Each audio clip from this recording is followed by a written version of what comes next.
Et on le sait, la Turquie joue beaucoup de jeux à la fois. Elle est à la fois, elle a condamné l'invasion ukrainienne sans approuver les sanctions, l'invasion russe en Ukraine, sans condamner, sans approuver les sanctions de la part des Européens envers la Russie. Et vous allez voir que pour l'instant, la Turquie voudrait véritablement jouer un rôle pour débloquer le port d'Odessa. C'est ce que nous explique Xavier de Giacomoni. Il est depuis Istanbul devant les détroits qui aujourd'hui sont au cœur de l'enjeu entre l'Ukraine, la Russie et l'Occident. Vous voyez, là nous sommes sur le Bosphore. Les cargos de grains arrivent de la mer Noire et vont vers la mer Méditerranée jusqu'en Afrique. Alors mercredi dernier à Ankara, dans la capitale de la Turquie, le ministre des Affaires étrangères turc Mevlut Cavusoglu rencontrait son homologue Sergueï Lavrov, son homologue russe. Et là, les Turcs ont pris une position qui est assez classique chez eux. C'est un pays qui se dit neutre aujourd'hui. Ils ont condamné la guerre, mais ils n'appliquent pas les sanctions. Et là, ils sont rangés clairement du côté de la Russie, puisque vous avez entendu Vladimir Poutine, vous avez entendu Sergueï Lavrov demander à ce que les sanctions soient enlever, qu'il n'y ait plus de sanctions sur tout ce qui est agricole, sur tous les biens agricoles, avant de pouvoir autoriser le blé ukrainien à quitter les rives de l'Ukraine en mer Noire, les Turcs sont exactement sur cette position. Ils disent, oui, en fait, c'est tout à fait légitime. Si jamais on laisse sortir le blé ukrainien, il faut aussi laisser partir tous les produits agricoles des Russes en mer Noire. Alors, évidemment, c'est compliqué. Officiellement, il n'y a pas d'embargo, comme le rappelait le président Macron, mais en revanche, ce qui est très compliqué pour les pays qui veulent acheter le blé, les céréales russes, c'est qu'il y a un problème de paiement avec l'arrêt des paiements entre les banques africaines, les banques russes au niveau mondial. Une chose, Xavier, je crois que vous avez emprunté ce qu'on appelle cette route du blé ukrainien. À quoi cela ressemble-t-il ? Alors ça, c'est la solution qui permet pour le moment d'éviter Odessa. Vous en avez largement parlé. Les Ukrainiens ne veulent pas déminer. Ils sont très inquiets que la marine russe en profite. Ça leur permettrait de se rapprocher des côtes, de lancer des missiles de façon plus précise et peut-être à terme de prendre Odessa. Cette route, elle part en fait d'un triangle où on a la Moldavie tout au sud, avec la Transnistrie pas loin d'ailleurs, l'Ukraine et la Roumanie. Alors cette route, elle peut se faire par camion. En Moldavie, les routes ne sont pas très bonnes, mais il y a des possibilités. Et puis elle peut aussi se faire par rail jusqu'au port de Constanța. Le port de Constanța, il est intéressant parce qu'il a vraiment d'énormes capacités. Et à un endroit entre l'Ukraine et la Roumanie, il y a, vous savez, ce double système de rails. Il y a les rails de l'époque soviétique, plus larges, et il y a les rails européens. Mais là, on peut amener des wagons qui vont, bien évidemment, qui ont beaucoup plus de chargement que les camions. Ça peut être beaucoup plus rapide. Après, il faut aussi que la Roumanie et le port de Constanța veuillent bien jouer le jeu. Ça risque de coûter cher, car ce port est déjà un port très chargé en exportation et notamment de céréales. Voilà, on le voit tout l'enjeu tout de même, Gerfenlouis, c'est vrai que la Turquie a les clés pour ça, mais on a l'impression que, alors c'est assez étonnant, parce qu'elle a dénoncé l'invasion russe en Ukraine. Par contre, elle refuse les sanctions. Elle livre des drones aux Ukrainiens et en même temps, elle accueille le ministre des Affaires étrangères russe. Il y a combien de bandes, c'est des coups à combien de bandes pour la Turquie dans cette affaire ? Alors, c'est le jeu des nations qui sont des monstres froids et qui agissent, et c'est normal en fonction de leurs intérêts. Effectivement, la Turquie livre ses drones désormais très connus, les Bayraktar, qui font une vraie différence sur le terrain.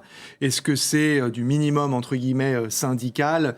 Voilà, et en même temps, c'est un pays qui effectivement est pris entre deux feux métaphoriquement parlant, parce que, je le répète, il y a une vraie dépendance, elle est très importante, elle n'est pas minimale, elle est pesante sur une économie turque qui va mal elle-même, avec une forte inflation et bien d'autres problèmes, et il y a une double dépendance à l'égard des hydrocarbures russes, mais également, encore une fois, des livraisons céréalières.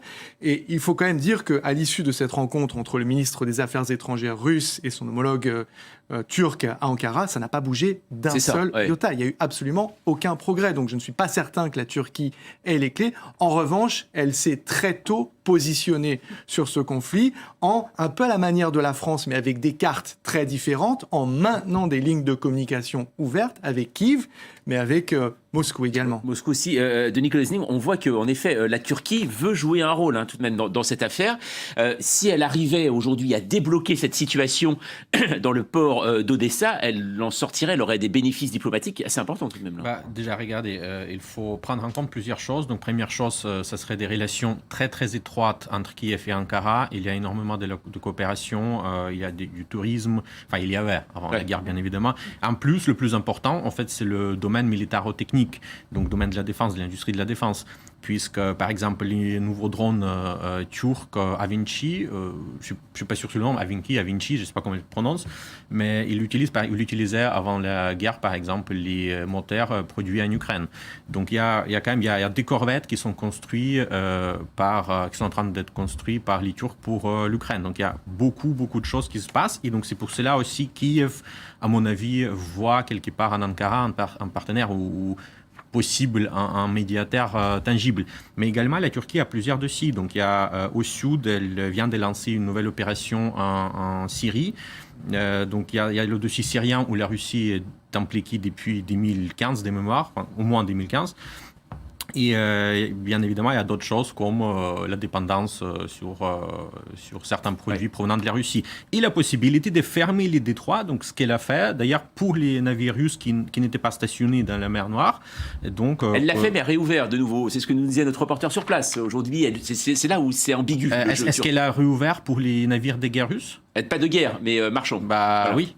Et ça concerne les navires de guerre. Il y a aussi la question de savoir si la Turquie, parce qu'il y a différents paliers et lignes rouges, est-ce que la Turquie serait prête à acheter du blé, des céréales volées en Ukraine, pillées ? Ça, on rentre dans... Là, vous parliez du billard à plusieurs bandes. Là, c'est encore une autre bande. Ouais. Et si vous voulez, qui aggraverait, aux yeux des partenaires otaniens, quand même le rôle que la Turquie joue. Nathalie Schrein, aujourd'hui, la Turquie, pour vous, ça peut avoir une solution dans la résolution de ce conflit ? Est-ce que vous avez confiance vous-même dans la Turquie ? Difficile à dire. Alors, bon, je sais que les Ukrainiens aiment beaucoup la Turquie parce qu'ils vont souvent en vacances là-bas. Ils aiment beaucoup le... Oui, il y a aussi pas mal de Russes qui y vont, etc. Donc, toute la mer Noire, ils connaissent... Enfin, les Ukrainiens connaissent assez bien. C'est difficile à dire parce que... bon, laisser passer les bateaux aussi, on ne sait pas. Moi, je pense aussi... J'y connais rien, mais il y a peut-être aussi du marché noir. Est-ce qu'il n'y a pas des armes qui vont passer, etc. Donc, tout ça, c'est vraiment... C'est très flou, cette histoire de faire passer les bateaux. Moi, j'ai bien peur qu'il y ait le blé volé ukrainien qui passe. Ça, c'est pas normal. Je veux dire, c'est aussi un crime de guerre. Et puis, les armes qui pourraient passer sous couvert d'être de l'alimentaire. Donc... Compliqué. Bien sûr. Yves Bertoncini, aujourd'hui, la Turquie, elle est membre de l'OTAN. Comment aujourd'hui elle est considérée par les autres membres, mais même par l'Union européenne. Ce sont aussi nos voisins. C'est juste en face de la Grèce, qui est membre de l'Union européenne. On voit que c'est un acteur essentiel, mais on a l'impression, on se souvient en plus des tensions qu'il y avait eu entre Emmanuel Macron et Erdogan. C'est un allié compliqué. Hein, c'est un allié. D'une part, compliqué. Moi, je dirais même turbulent, si vous voulez. Mais c'est un allié depuis l'origine dans l'OTAN, parce que c'est le flanc sud-est de l'OTAN. Et c'était au moment où il fallait endiguer non pas la Russie de Poutine, mais l'Union soviétique de Staline, que tout ça s'est mis en place.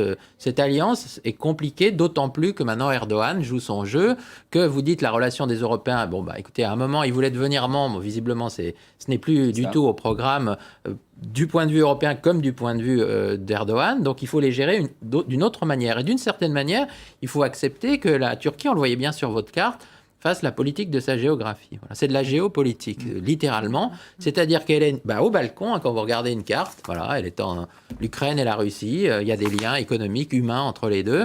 Elle a été d'ailleurs le pays qui a accueilli au tout début de la guerre quelques discussions vers Antalya. Là-bas. Elle peut donc jouer ce rôle. Et nous, effectivement, nous, Européens, on a d'autres cartes, notamment en Ukraine. On est beaucoup plus solidaires des Ukrainiens que ne le sont les Turcs. On sanctionne beaucoup plus la Russie.